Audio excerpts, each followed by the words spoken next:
This channel does not promote any violent, harmful, or illegal activities. All content provided by this channel is meant for an educational purpose only. খবর দিয়ে আপনাদের ফের নিজের দলকে ultimatum হুমায়ুনের অপেক্ষা করছি দল যদি তাড়িয়ে দেয় তার 48 ঘন্টার মধ্যে দেখিয়ে দেব মুর্শিদাবাদের জিহাদ মুর্শিদাবাদের রাজনীতির রং কিভাবে পাল্টায় হুঁশিয়ারি হুমায়ুনের। বহরমপুর পৌরসভায় নেতাগিরি করব আর ভোটের বেলায় তৃণমূলের জোড়া ফুলে 3 নম্বর থাকবো কাঁদিতে 3 নম্বর বহরমপুর পৌরসভা 3 নম্বর তারা আমাদের নেতা হবে যে আমাদের চুল চেপে ধরে আমাদেরকে অর্ডার দেবে এইসব আমরা মানব না প্রকাশ্য বলছি।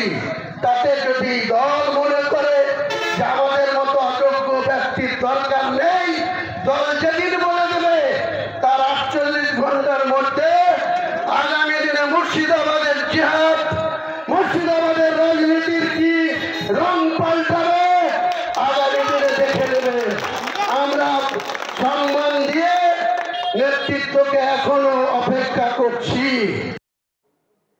শোনালাম আপনাদেরকে হুমায়ুন কবিরের বক্তব্য। তিনি একবার নয় একাধিকবার দিনে দিনে তিনি এই ধরনেরই বক্তব্য রাখছেন, পর পর এই ধরনের বক্তব্য রাখছেন। আরও একবার তিনি আলটিমেটাম দিয়েছেন দলকে। কথা বলবো আমাদের এই মুহূর্তে আমরা যোগাযোগ করে নিয়েছি সজল ঘোষ বিজেপি নেতা, তিনি আমাদের সঙ্গে রয়েছেন। সজলবাবু, হুমায়ুন কবির ফের আলটিমেটাম দিচ্ছেন দলকে, বলছেন অপেক্ষা করছি দল যদি তাড়িয়ে দেয় তার 48 ঘন্টার মধ্যে দেখিয়ে দেব মুর্শিদাবাদের জেহাদ মুর্শিদাবাদের রাজনীতির রং কিভাবে পাল্টায়।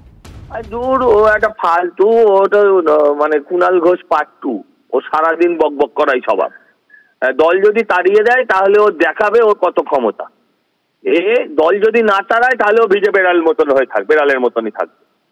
হ্যাঁ, এদের সব বাতেল আওয়াজ। এদের আসলে করার কিছু ক্ষমতা নেই। করার ক্ষমতা থাকলে সে করে দেখাতো, বারবার বলতো না। আমরা জানি যে কুত্তা ভোক্তা হয়, ও কাটতা নেই। যে মেঘ গর্জায় সে বর্ষায় না।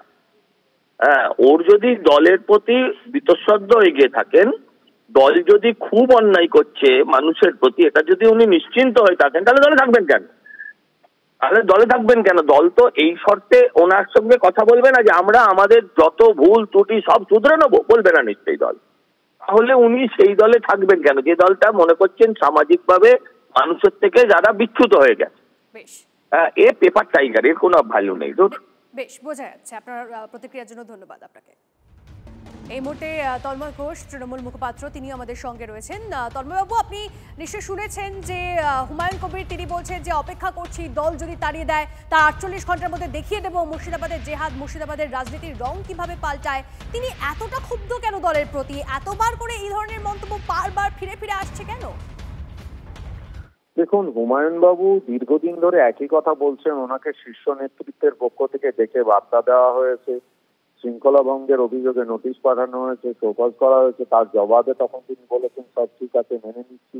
উনি বারবার এরকম বিতর্কিত মন্তব্য করে নিজেকে প্রাসঙ্গিক করে তোলার চেষ্টা করছেন। ওনার যা করার উনি করবেন, তার জন্য যারা করে তাদেরকে এত বলার প্রয়োজন পড়ে না। শীর্ষ নেতৃত্ব পুরো নজরে রাখছে। ওনাকে ঠিক করতে হবে উনি দলের পক্ষে থাকবেন না দলের বিপক্ষে থাকবেন। এরকম মাঝামাঝি ভাবে কোনো রাজনৈতিক অবস্থান নেওয়া যায় না।